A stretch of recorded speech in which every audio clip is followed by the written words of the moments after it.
So, as a leader listening to the show, if I do want to demonstrate that to my people, if I do want to give them the gift of deeply listening to them and having that ability to shift my mind and listen beyond what I already know and deeply listen to them, how do I get started with that? Well, the first thing I would say is move your listening to making sense for yourself. That's not your role as the listener. Your role as the listener in that executive context is to help the speaker say what they think and what they mean. This requires a lightness on your part as a listener. So the speaker can speak roughly between 125 to 175 words a minute. To think about it differently, cattle yard auctioneer or horse race caller can speak at about 200 words per minute. You can understand everything they're saying. Yet, when the speaker is thinking, they're thinking at a speed which is vastly faster. They're thinking at speeds of 600, 700, 800, 900, 1,000 words per minute. Now, if you just pause on the map there and you go, wow, they speak at 125 words a minute, but they can think it up to 900.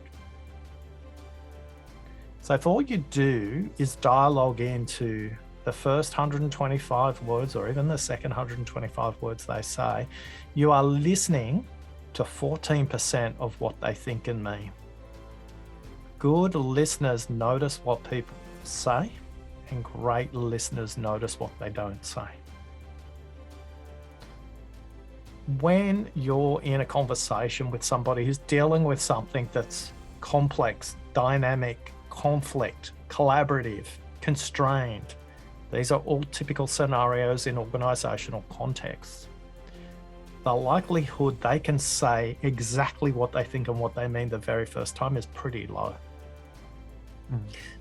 So the neuroscience is against us before we even get into distraction, before we even get into misunderstanding, before we even get into judgment, before we even get into assumption overlays, before we get into cognitive bias, which are all another set of layers.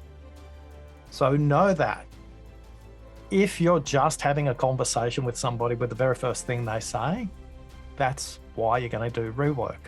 That's why there's probably going to be tension in the dialogue. If we just wait a little longer and let them get the next 125 words out, we're probably going to hear something enormously different in the next 125 and the next 125. But it's not for us to hear, it's for them to say. Let them get out what they think and what they mean, not just what they type into their email inbox the very first time, because even an email, you will edit it before you send it. But when we speak, we do some level of editing, but it's as much for the other person what they're hearing.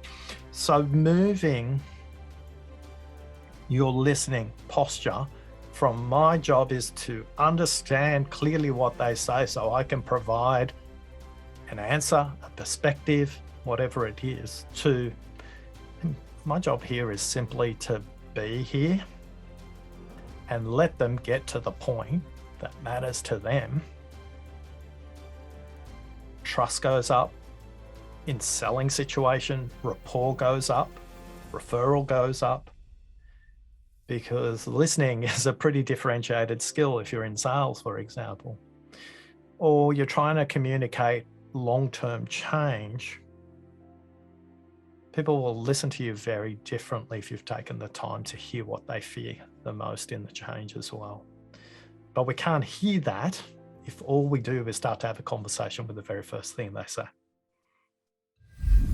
Hey everyone, it's Mick Spiers from the Leadership Project, where we empower leaders with the knowledge and skills that they need to create amazing teams and amazing workspaces. If you're enjoying our content, please do remember to hit like, subscribe, and that little notification bell so that you can be notified of all of our future videos. In the meantime, please do take care, look out for each other, and join us on this journey as we learn together and lead together.